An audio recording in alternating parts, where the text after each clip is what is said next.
अस्सलाम वालेकुम।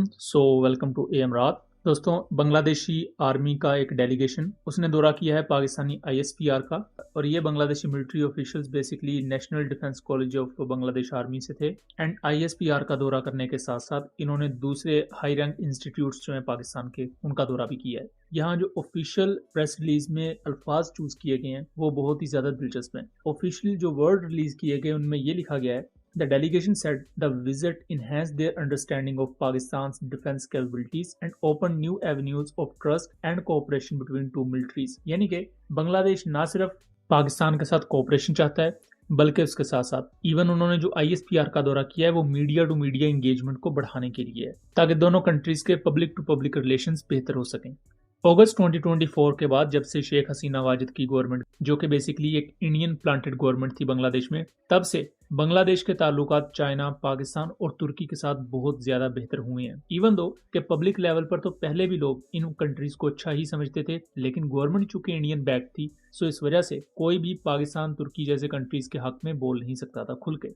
अब उसके बाद से लेकर अब तक ऑलमोस्ट हर महीने नहीं तो एक महीना छोड़ के या किसी बांग्लादेशी ऑफिशियल का पाकिस्तान में विजिट हो रहा होता है या कोई पाकिस्तानी ऑफिशियल बांग्लादेश विजिट कर रहा होता है। इसी साल में हमने पाकिस्तानी फॉरेन मिनिस्टर और पाकिस्तान के एक डेलीगेशन को बांग्लादेश का विजिट करते हुए देखा। मल्टीपल डोमेन्स में मुख्तलिफ एग्रीमेंट्स भी साइन किए गए। लेकिन यहाँ एक बहुत बड़ी डेवलपमेंट है जिसको इस बांग्लादेशी मिलिट्री ऑफिशियल्स के डेलीगेशन के साथ नहीं किया जा रहा है।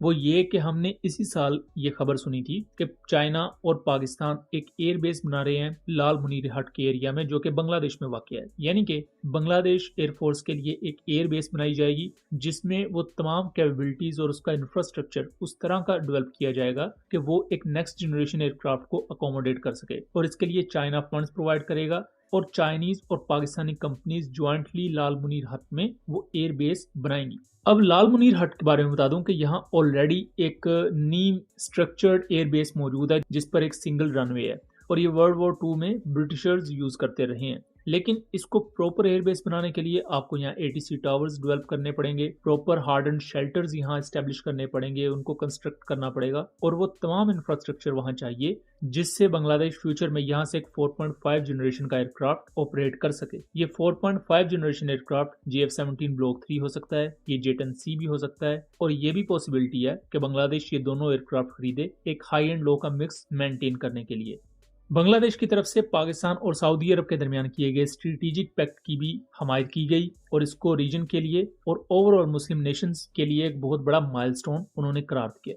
लेकिन अगर हम इस एयरबेस वाले मामले पर आ जाएं तो लाल मुनीर हट इंडियन बॉर्डर से सिर्फ 20 से 30 किलोमीटर तक के फासले पर मौजूद है। यानी कि यहाँ अगर कोई एयरबेस बांग्लादेश की बनती है तो वहाँ किसी भी कॉन्फ्लिक्ट की सूरत में बांग्लादेश को एक अपर हैंड रहेगा, यानी कि बांग्लादेश जल्दी से इन एरियाज में एयरबोर्न हो सकेगा। अपने बॉर्डर एरियाज पर कॉम्बैट एयर पेट्रोल्स ज्यादा बेहतर तरीके से और लॉन्गर रेंजेस पर कंडक्ट की जा सकेंगी, बजाय कि कोई ढाका से एयरक्राफ्ट उड़ के आए। अगर वो बॉर्डर एरिया से उड़ा है तो उसका ऑब्वियसली कॉम्बैट रेडियस आपको ज्यादा मिल जाएगा, लॉइटरिंग टाइम उसका आपको ज्यादा मिलेगा और कॉम्बैट सिनेरियो में ये चीज बहुत ज्यादा मैटर करती है। इसके साथ साथ इंडिया ने 2025 में ही इनके मीडिया ने क्लेम किया कि पाकिस्तान के आईएसआई चीफ ने एक सीक्रेट दौरा किया है बांग्लादेश का और पाकिस्तान और बांग्लादेश इंडिया के सिलीगुड़ी कॉरिडोर को लेकर कुछ बड़ा प्लान कर रहे हैं। सिलीगुड़ी कॉरिडोर इंडिया के वेस्टर्न और सेंट्रल पार्ट को फार ईस्टर्न इंडिया से मिलाता है, जहां मणिपुर, असम जैसी रियासतें हैं।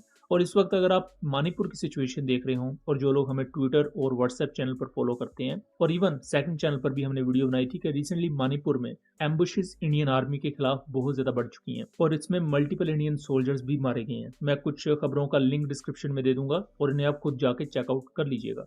इंडिया इस तमाम चीज के पीछे बांग्लादेश, चाइना और पाकिस्तान को जिम्मेदार ठहराता है और इंडियन गवर्नमेंट और इंडियन इंटेलिजेंस के मुताबिक पाकिस्तान और बांग्लादेश यहाँ बेसिकली कोऑपरेट कर रहे हैं सिलीगुड़ी कॉरिडोर को ब्लॉक करने के लिए। अगर सिलीगुड़ी कॉरिडोर ब्लॉक हो जाता है, जिसे चिकन नेक का एरिया कहा जाता है, तो इंडिया दो हिस्सों में टूट जाएगा और इसके अलावा इंडिया के पास कोई दूसरा जरिया नहीं है कि इन दो अपने मुल्क के हिस्सों को आपस में जोड़ा जा सके।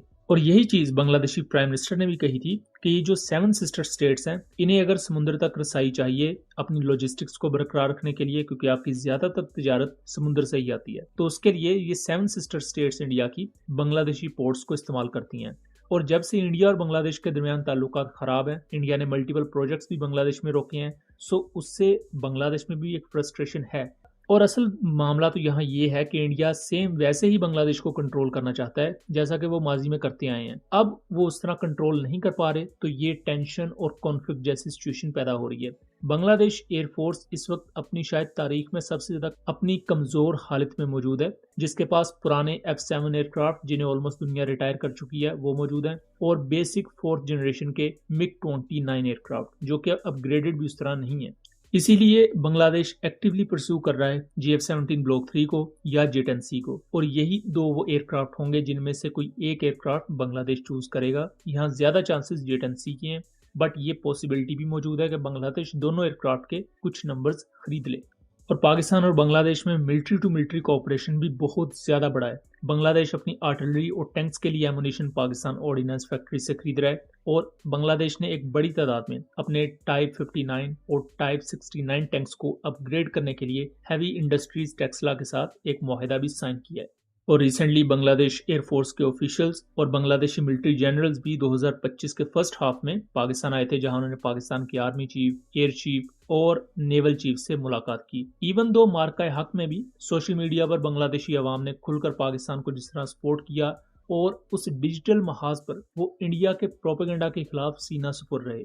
और यही वो चीज है जो इस रीजनल शिफ्ट की सबसे बड़ी रीजन बनी है कि आज वो वक्त आ चुका है कि कल तक बांग्लादेश जो पाकिस्तान को अपना दुश्मन समझता था इंडिया के बहकावे में, आज वही पाकिस्तान चाइना के साथ मिलकर बांग्लादेश की नेशनल सिक्योरिटी को स्ट्रेंथन करने के लिए काम कर रहा है। और बांग्लादेश में कुछ सोर्सेज के मुताबिक इस एयरबेस की कंस्ट्रक्शन के काम को फास्ट ट्रैक करने का रिपोर्ट भी किया गया है। बहरहाल अभी ये चीजें कंसिडरेशन में है कि इसमें क्या स्टेक्स होंगे, क्या लाहे अमल रहेगा, उस पर जैसे ही मजीद डिटेल्स आएंगी तो हम आपको उसके बारे में भी आगाह रखेंगे।